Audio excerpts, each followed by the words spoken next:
Hello everyone, नमस्कार दोस्तों। Welcome to true IAS and PCS. Continue करते हैं दोस्तों अपनी पॉलिटिकल साइंस और इंटरनेशनल रिलेशंस की डिस्कशन को।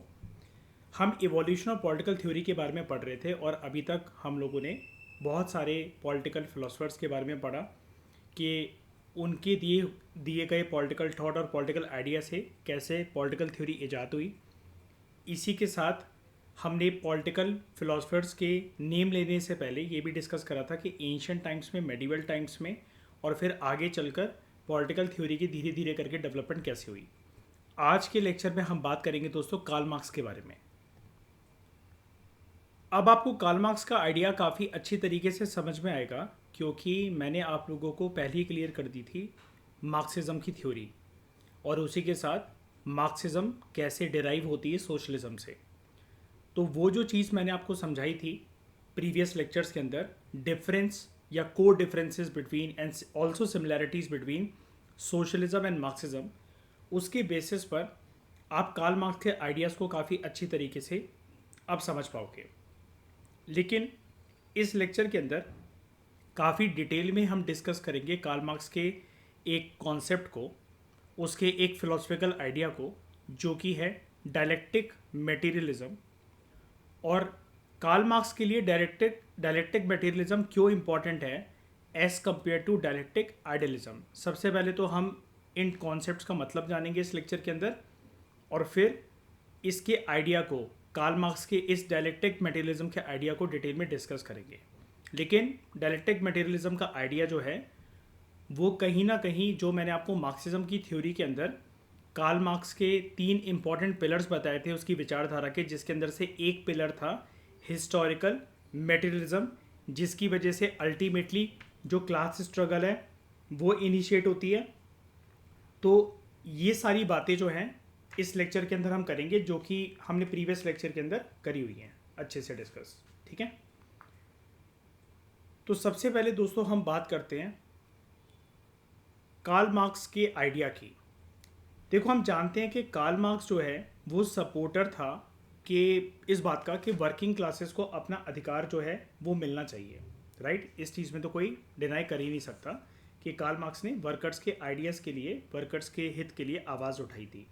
ठीक है, वो बेसिकली 2 क्लासेस की बात करता है। एक क्लास कौन सी है? बोर्जुआजी क्लासेस। और इसके अगेंस्ट में कौन सी क्लासेस आती हैं?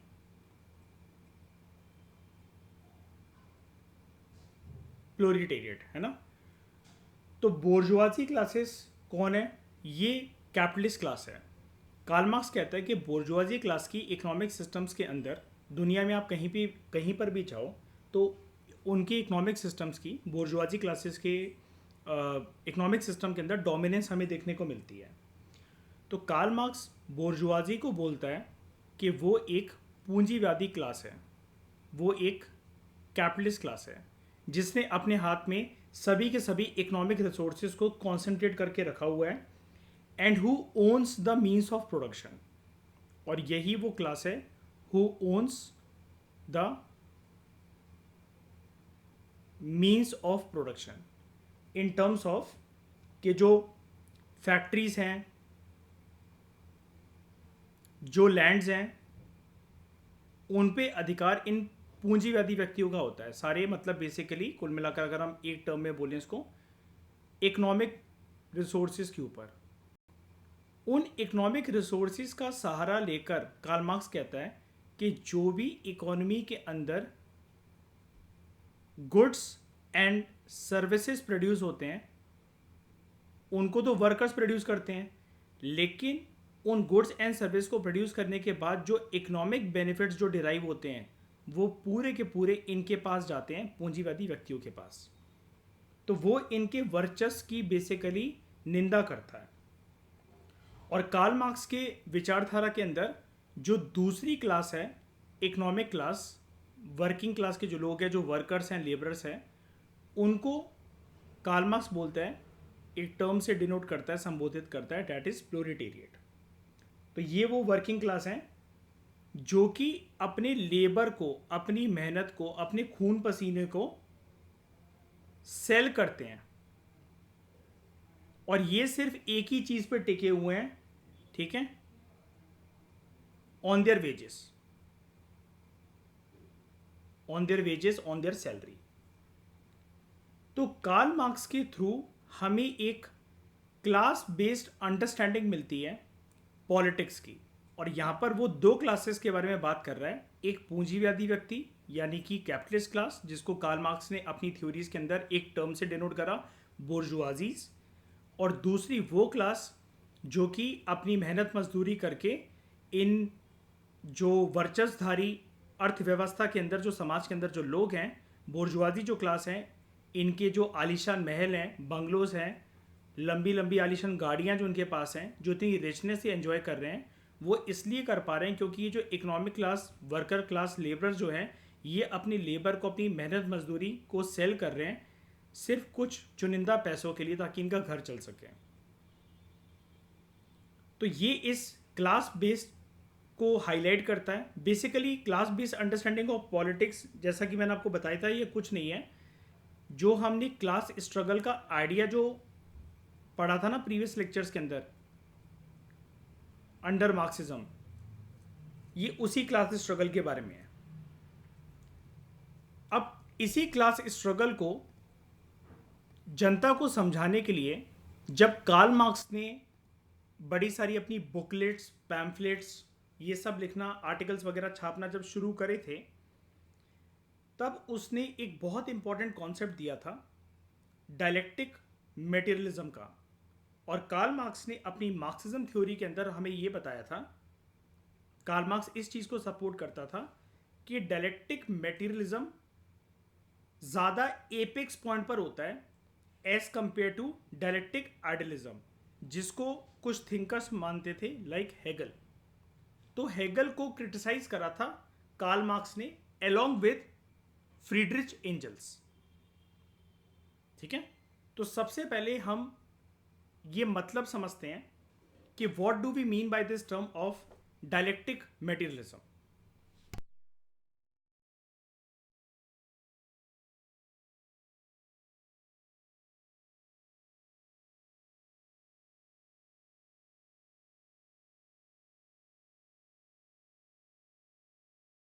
तो बिल्कुल बेसिक तरीके से दोस्तों हम जानते हैं कि जो डायलेक्टिक मेटेरियलिज्म का जो आइडिया है, ये हमें क्या समझाने की कोशिश करता है। ठीक है, सबसे पहले तो कुछ बेसिक बातें कि जब भी आपको एग्जाम के अंदर इसके ऊपर कुछ लिखना हो, कुछ क्वेश्चन हो, तो किसी भी आइडिया को ना आप ये ज़रूर बताया करो कि वो आइडिया कौन सी फिलॉसफी या कौन से पॉलिटिकल थॉट के साथ एसोसिएटेड है। तो डायलेक्टिक मेटेरियलिज्म, एक सबसे बड़ी बात तो ये आपको लिखना पड़ेगा और ये आपको याद करना पड़ेगा that it is a core concept which is found in Marxism philosophy.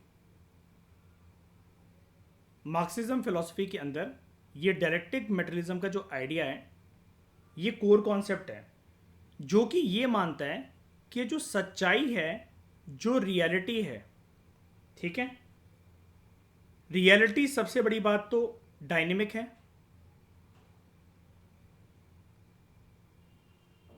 अब डायनेमिक है तो यानी कि वो एक इवॉल्विंग प्रोसेस है, इवॉल्विंग प्रोसेस है। और तीसरी इंपॉर्टेंट चीज, ये जो रियलिटी है, ये जो वास्तविकता है, it is driven by material interactions, it is driven by material interactions as well as certain contradictions। ठीक है, अब ये जो मटेरियल इंटरेक्शंस है ना दोस्तों, आप इसको ऐसा समझ सकते हो कि जब कार्ल मार्क्स क्लास स्ट्रगल की बात कर रहा है, तो जब वो आइडिया देता है हैव्स का और हैव नॉट्स का, ठीक है, उन मटेरियल इंटरेक्शंस की बेसिकली बात कर रहा है कि कुछ लोगों के पास इकोनॉमी के इकोनॉमिक रिसोर्सेज का फायदा पहुंचता है बहुत ज़्यादा, और कुछ लोगों के पास बिल्कुल भी नहीं पहुंचता है, जबकि उस इकोनॉमी के अंदर हो सकता है उन गुड्स एंड सर्विसेज को लोगों ने प्रोड्यूस करा हो। तो ये एक कॉन्ट्राडिक्शंस पैदा कर देती है और ये कॉन्ट्रडिक्शंस रियलिटी के बेसिस पर है कि हम इसकी जांच पड़ताल करके इसको पता लगा सकते हैं। ये सामने विटनेस्ड रियलिटी है हमारे सामने कि yes there is a difference between haves and have nots, rich and poor. ये कॉन्ट्रडिक्शंस सामने एग्जिस्ट करती हैं अर्थव्यवस्था के अंदर। इस रियलिटी की बेसिकली वो बात कर रहे हैं, ठीक है। और ये जो मटेरियल, बार बार जो वर्ड आएगा ना यहाँ पर दोस्तों, कि डायलेक्टिक मटेरियलिज्म या हिस्टोरिकल मटेरियलिज्म के बारे में जब मैंने आपको बताया था, हिस्टोरिकल मटेरियलिज्म का आइडिया भी अभी हम डिस्कस करेंगे थोड़ा सा और डिटेल में as compare to previous lecture. लेकिन यहाँ पर मटेरियलिज्म का मतलब बेसिकली यही है कि इकोनॉमी के अंदर जो भी गुड्स एंड सर्विस प्रोड्यूस हो रहे हैं उसका फायदा, उससे डिराइव जो बेनिफिट्स हैं वो किन लोगों तक पहुंच रहे हैं और किन लोगों तक नहीं पहुंच रहे हैं। इसलिए वो दो कोर कॉन्सेप्ट देता है। इन सारी बातों को समझाने के लिए कार्ल मार्क्स की पूरी थ्योरी उन दो किरदारों के बीच में घूमती रहती है, बोर्जुआजीज दैट इज द पूंजीवादी class, the capitalist class, and the working class known as proletariat, ठीक है। इसके अलावा हमें डायलेक्टिक मटेरियलिज्म के अंदर एक और चीज समझनी होती है। कार्ल मार्क्स एक आइडिया को बहुत ज्यादा एम्फसाइज करता था। कार्ल मार्क्स बात करता था on the importance of material conditions.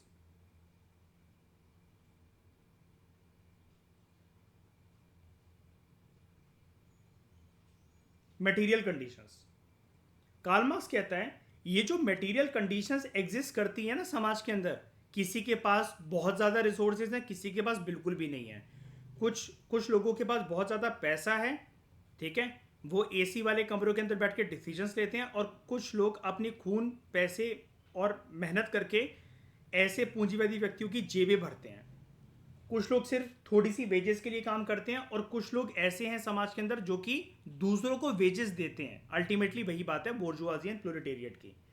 तो कार्ल मार्क्स कहता है अपने इस डायलेक्टिक मटेरियलिज्म की फिलॉसफी के अंदर कि मटेरियल कंडीशंस जो सोसाइटी के अंदर एग्जिस्ट करती हैं, वो मटेरियल कंडीशंस शेप करने का काम देती हैं, एक रूप देने का काम करती हैं।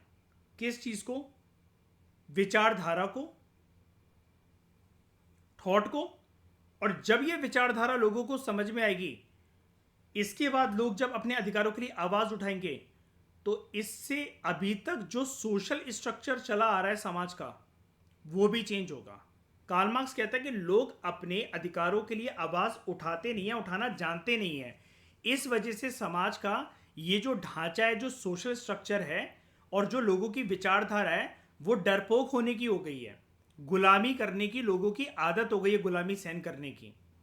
इसके खिलाफ उठना पड़ेगा आपको। और कार्ल मार्क्स ये कहता है, मतलब कार्ल मार्क्स ने देखो खुद प्रभावित ऐसा सच नहीं कर रहा है कि मैं ऐसा बोल रहा हूं कार्ल मार्क्स, लेकिन ये कह रहा है कि अगर आप इन मटेरियल कंडीशंस को समझ गए, और एक टाइम के बाद मटेरियल कंडीशंस जो समाज के अंदर एग्जिस्ट कर रही हैं, अर्थव्यवस्था के अंदर जो एग्जिस्ट कर रही हैं, लोगों को अगर इसका गेम समझ में आ गया, हैव्स एंड हैव नॉट्स का, लेबरर्स को और प्रोलेटेरिएट को अगर बोर्जुआजी की रणनीति समझ में आ गई कि बोर्जुआजी क्यों इतने अमीर है और हम क्यों इतने गरीब है, जबकि मेहनत तो सारी हम करते हैं, खून पसीना तो हम बहाते हैं, तो पैसा उनके पास क्यों है।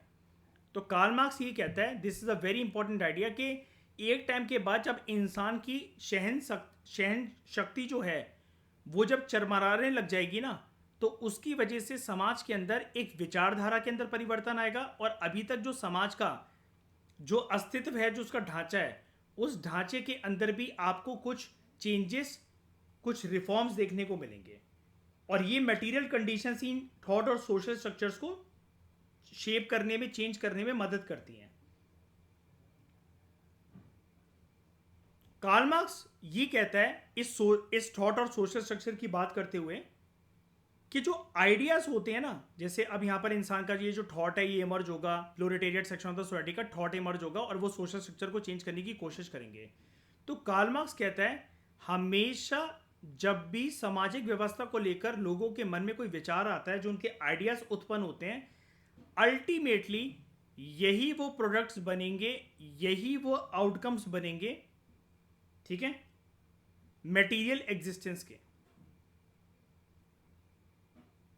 और वो मटेरियल एग्जिस्टेंस एक नया मटेरियल एग्जिस्टेंस होगा as compare to erstwhile society, जहां पर हो सकता है कि अभी तक समाज के अंदर लोगों के बीच में एक फर्क हो हैव्स एंड हैव नॉट्स का। अमीर और गरीब का, प्लोरिटेरियट और बोर्जुआजी का। तो इस फिलॉसफी को कार्ल मार्क्स के अलावा, कार्ल मार्क्स ने तो इसको डेवलप करा ही था, इसके साथ साथ फ्रीडरिक एंजल्स ने भी इस चीज को माना था। ये फिलॉसफी दोनों ने मिलकर दी थी। Initially it was driven by Karl Marx and supported by Friedrich angels.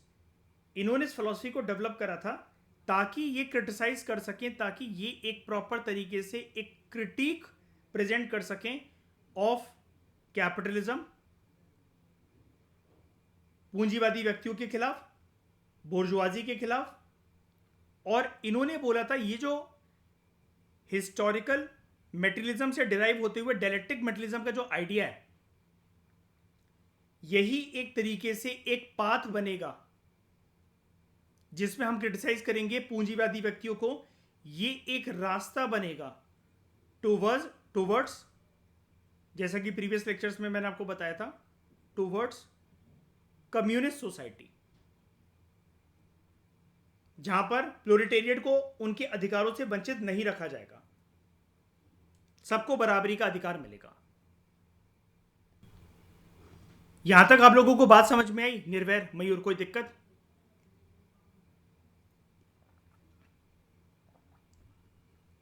कौन सा वाला पॉइंट?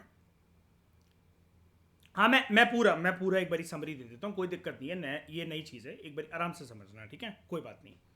देखो, कार्ल मार्क्स ना कह रहा है डायलेक्टिक मेटेरियलिज्म एक ऐसी फिलॉसफी है, और कार्ल मार्क्स के साथ ये फिलॉसफी ना फ्रीडरिक एंजल्स ने डेवलप करी थी। ये तो हो गए फैक्ट, है ना, ये तो हमारे सिर्फ एक किसी काम के नहीं, समझने के लिए है ना।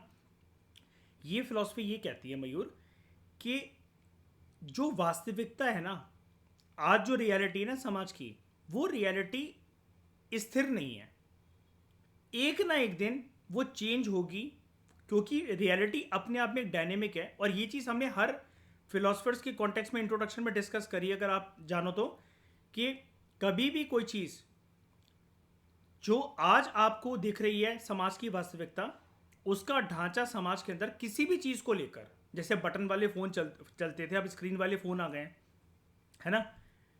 पहले कंप्यूटर्स एक लोगों के लिए ड्रीम था कि ऐसी कोई चीज़ बन सकती है क्या कि मैं घर पे बैठ के किसी चीज़ को देख सकूं। लोगों की वास्तविकता कुछ और थी, आज मोबाइल डिवाइसेस, सोशल मीडिया के आने के बाद लोगों की रियलिटी कुछ और है ना। एक एग्जांपल दे रहा हूँ बस मैं। तो रियलिटी, कार्ल मार्क्स भी यही बोलता है कि डायनेमिक एक इवॉल्विंग प्रोसेस चीज़ है। अब लेकिन डायलेक्टिक मेटेरियलिज्म के आइडिया को प्रेजेंट करते हुए मयूर, कार्ल मार्क्स ये कहता है कि रियलिटी जो है वो हमेशा मटेरियल इंट्रैक्शन से ड्रिवन होती है, और उसके साथ साथ कुछ कॉन्ट्राडिक्शंस प्रेजेंट होते हैं। तो ये जो कॉन्ट्राडिक्शंस और मटेरियल इंट्रैक्शन है, बेसिकली मैं आपको ये बता रहा था कि ये हैव्स एंड हैव नॉट्स का जो फर्क है ना, बोर्जुआजी वर्सेस प्लोरिटेरियट की जो डिबेट है, ये क्या है?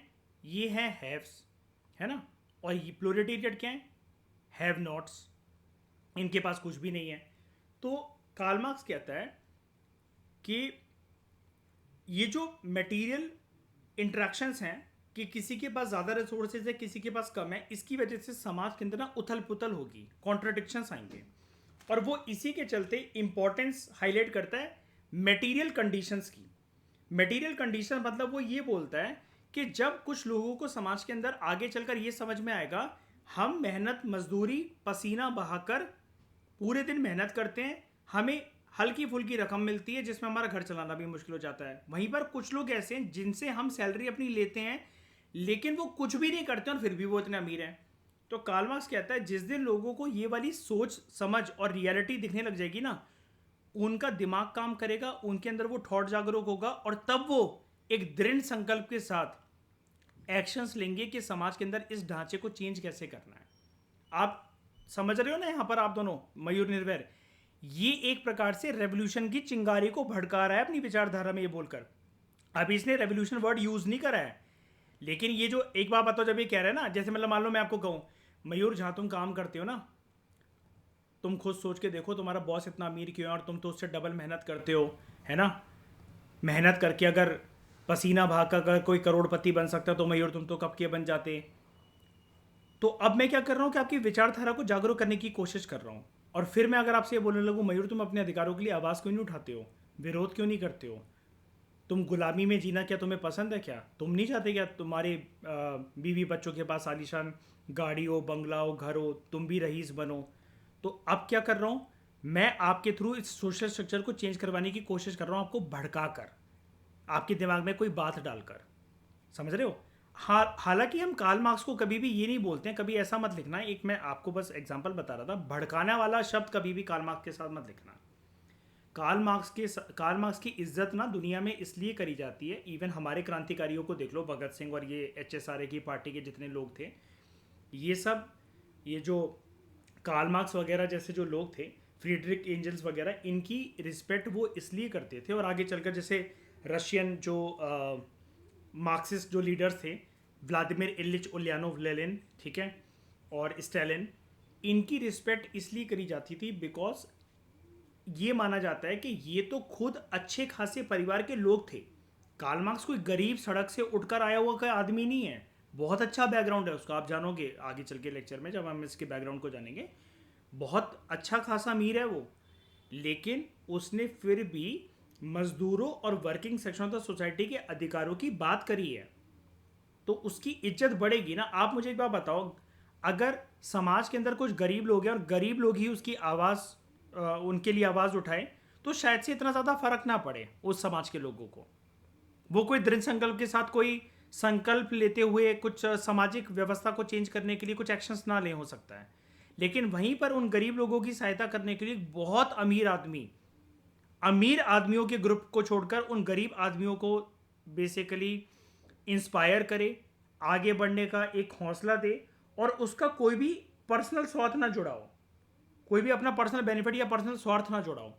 तो आप मुझे बताओ, मानेंगे कि नहीं मानेंगे वो गरीब लोग उसकी विचारधारा को, उसकी बातों को, है ना?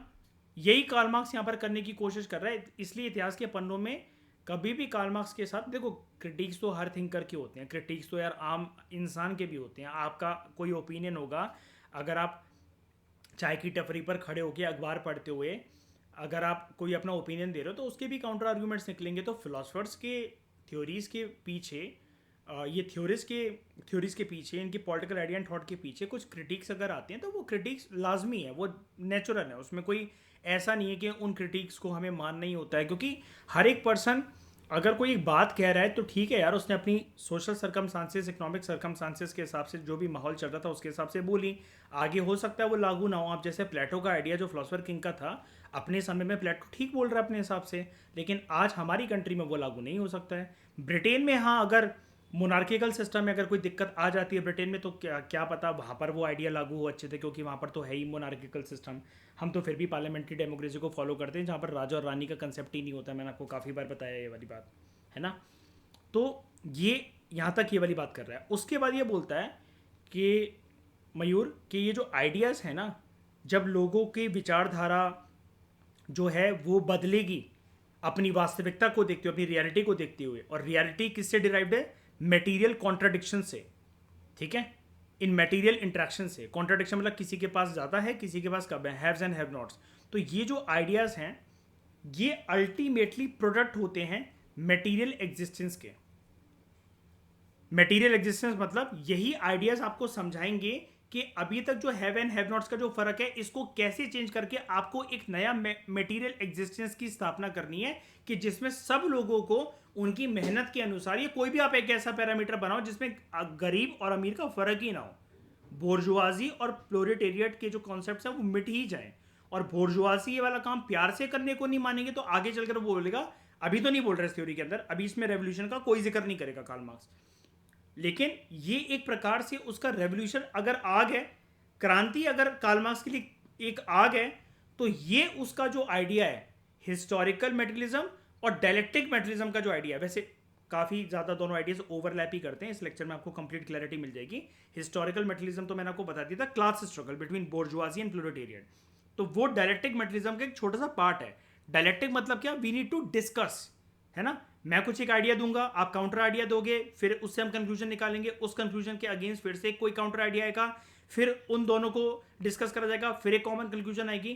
तो कार्ल मार्क्स यही बोलता है कि ये जो रियलिटी है ना, जब एक कोई चीज़ समाज में स्थिर हो जाती है थोड़े टाइम के लिए, तो वो हमें स्थिर, स्टेबल, स्टबन लगती है, ऐसा है नहीं। वो क्योंकि कॉन्स्टेंटली चेंज होती रहेगी, वो डायनेमिक है, ठीक है। तो वो कहता है कि ये जो आइडियाज़ हैं इसके जब लोगों को समझ में आएगा इस मेट्रिज्म के बारे में, तो ये जो आइडियाज़ हैं ये अल्टीमेट तरीके से प्रोडक्ट्स बनते हैं मटेरियल एग्जिस्टेंस के। और फिर मैंने ये बताया कि ये जो थ्योरी है, ये जो फिलॉसफी है डायलेक्टिक मेट्रिज्म की, इसको कार्ल मार्क्स ने इनिशियली दिया था, फ्रीडरिच एंजल्स ने इसको सपोर्ट करा था, और इन दोनों ने मिलकर क्रिटिसाइज करा था। They presented a good critique against capitalism, ठीक है। और इन दोनों के अकॉर्डिंग ये जो क्रिटिक करा जा रहा है इनकी फिलॉसफी के अकॉर्डिंग कैपिटलिज्म को और पूंजीवादी व्यक्तियों को, ये एक ऐसा रास्ता, एक ऐसा पाथ बनेगा जिससे जो कार्ल मार्क्स और फ्रीडरिक एंजल्स जो सपना देखते हैं ना कम्युनिस्ट सोसाइटी को एस्टैब्लिश करने का, जहां पर there is no difference between bourgeoisie and proletariat in terms of accessing the resources, वो चीज एलिमिनेट हो जाएगी और समाज की व्यवस्था जो है वो ठीक बन जाएगी। ये है इसका पूरा आइडिया। समझ में आया? डायलेक्टिक मेट्रिज्म का कोर कॉन्सेप्ट और इंट्रोडक्शन समझ में आ गया?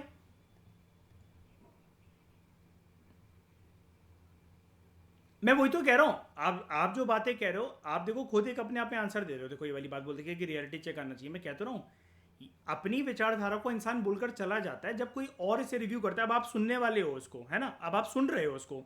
ये लोग कौन है जब एक इस आइडिया को दे रहे थे? ये वक्ता है, ये बोल रहे हैं उस आइडिया को। आप क्या, अगर आप इनको सपोर्ट करते हो तब भी आप एक फिलोसफर हो, आप इनको क्रिटिसाइज करते हो तब भी आप एक फिलोसफर हो। तो तभी तो मैं कह रहा हूं कि किसी की भी विचारधारा के सामने एक क्रिटिक आना लाजमी है।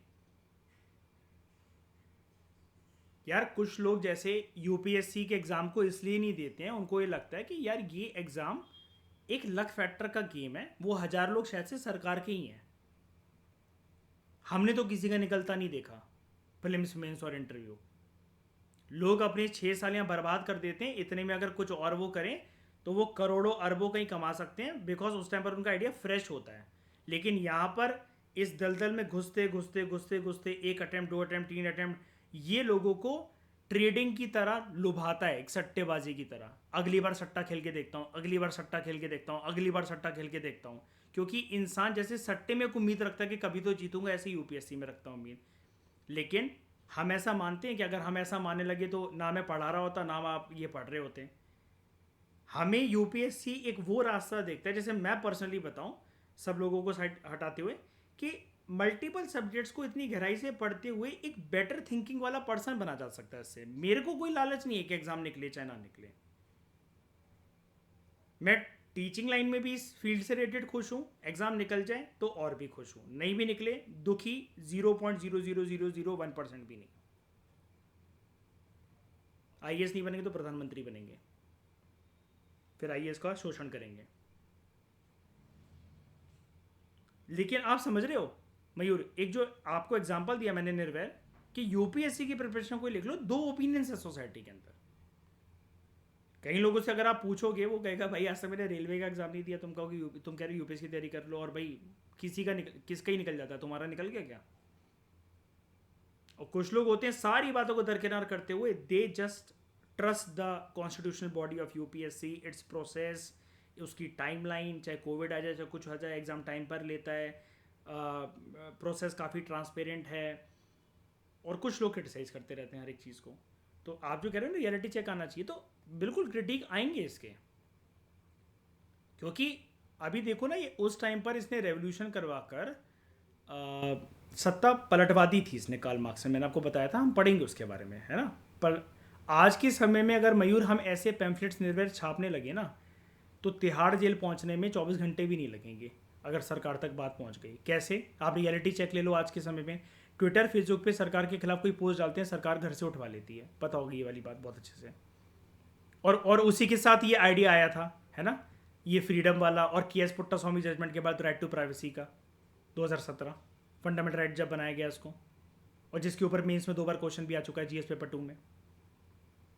तो ये चीज़ें चलती रहती। तभी तो देखो ना, कार्ल मार्क्स के उस टाइम की आप आइडियाज़ को जो आप आज कनेक्ट कर रहे हो ना मयूर निर्वैर, आप ये आज ये इसकी तीन बातें तो देखो सामने साफ दिख रही हैं। देखो हम 2025 में बैठ के वाली बात कर रहे हैं जो उसने late 18th early 19th century में बात करी थी कि रियलिटी डायनेमिक होती है, कॉन्स्टेंटली इवॉल्व होती है और it is driven by material interactions. आज के समाज में क्या हो रहा है, भारत के समाज में there is the stark reality of material contradictions between rich and poor. आपको अगर ये देखना ना एक स्टार्क एग्जांपल, ऐसी बातें लिखना मत, एक बात बता रहा हूं, एशिया का सबसे लग्जूरियस हाउस अंबानीज का, उसी के घर के पीछे एशिया की लार्जेस्ट स्लम धारावी है। स्टार्क रियलिटी, बहुत ज़्यादा कॉन्ट्राडिक्टरी रियलिटी है ना। और आज जो वास्तविकता है, जैसे जो कार्ल मार्क्स के टाइम पर थी कि उसने तो क्रांति कर दी, पैम्फलेट छाप लिए, है ना। आज वो रियलिटी ऐसी है कि हम कोई एक आइडिया को भी अगर सोशल मीडिया पर पोस्ट करते हैं, या if we are criticising judiciary, executive या लेजिस्लेचर या MLAs and MPs, prime minister, anyone, तो आज वो रेवोल्यूशन, ऐसी क्रांतिकारी वाली बातें करना इतना आसान नहीं है। वी नीड अ पर्दा to say anything well. And contradictory nature कैसा, मजाक वाली बात है। हमारे पास विश्व की सबसे बड़ी लोकतांत्रिक व्यवस्था होने का दावा है हमारे ऊपर, लार्जेस्ट डेमोक्रेटिक कंट्री। इसलिए हमने जब डेमोक्रेसी की थोड़ी सी निंदा करेंगे ना अपने कोर्स के अंदर, जैसे हर एक जो पॉलिटिकल सिस्टम है ना, हमें उसको पढ़ने के बाद उसको उसके बैड एस्पेक्ट्स भी लिखने पड़ेंगे। मैंने ग्रुप पे भी उस दिन आपसे क्वेश्चन पूछा था कि डेमोक्रेसी के कुछ वो बताओ। हालांकि इट इज़, मैंने ऐसा कुछ क्वेश्चन दिया था, टेलीग्राम वगैरह पे भी डाला था कि although it is believed as a best system, और लेकिन फिर भी उसके अंदर कुछ कमियाँ हैं, तो वो क्या कमियाँ हैं, तो हम इसको पढ़ेंगे। और ये कमियाँ वैसे तो एक वार्तालाप करने के लिए भी यूज़ करी जाती हैं पॉलिटिकल थ्योरी एंड थॉट्स के अंदर, बट मैंने आपको बताया था जब PSIR को हमने शुरू करा था, कोविड-19 के बाद याद है पॉलिटिकल स्कॉलर्स की दुनिया के लेवल पर एक बहुत बड़ी कॉन्फ्रेंस हुई थी, है ना। उसके अंदर डेमोक्रेसी को क्रिटिसाइज करा गया था और ये बोला गया था कि इनसे बढ़िया तो ये नॉर्थ कोरिया और चाइना और ये सऊदी अरेबिया जैसे अथॉरिटेरियन और डिक्टेटोरियल सिस्टम्स हैं। USA और भारत जैसी जो लोकतांत्रिक व्यवस्था है वो तो कोविड के टाइम पर कोलैप्स कर गए हैं इनका पॉलिटिकल स्ट्रक्चर। मतलब ऐसा नहीं कि धूल में मिल गया, लेकिन लोगों को कंट्रोल करना, डिसिप्लिन लेकर आना, जाने बचाना इतने अच्छे से हैंडल नहीं कर पाया। क्योंकि अगर ये बेस्ट सिस्टम है तो फिर यहाँ पर सारी चीज़ें बेस्ट तरीके से होनी चाहिए थी।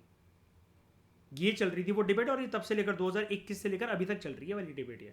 और इसके ऊपर विजन IAS की करंट अफेयर की मैगजीन में IR के अंदर पहला एक आर्टिकल भी था, मुझे बहुत अच्छे से याद है, 2021 की मैगजीन थी, कौन से मंथ की ये नहीं पता, लेकिन इसी कोविड-19 कॉन्फ्रेंस के ऊपर and debate between democracy and other political systems of the world after कोविड-19, ऐसा करके एक करंट अफेयर का आर्टिकल बहुत अच्छा दिया था विजन IAS ने, जिसको विजन IAS ने प्रिपेयर करा था मल्टीपल न्यूज़पेपर्स के एडिटोरियल से। ठीक है, तो कुछ और बातें भी दोस्तों हम करेंगे अगले लेक्चर के अंदर डायलेक्टिक मेटलिज्म के बारे में।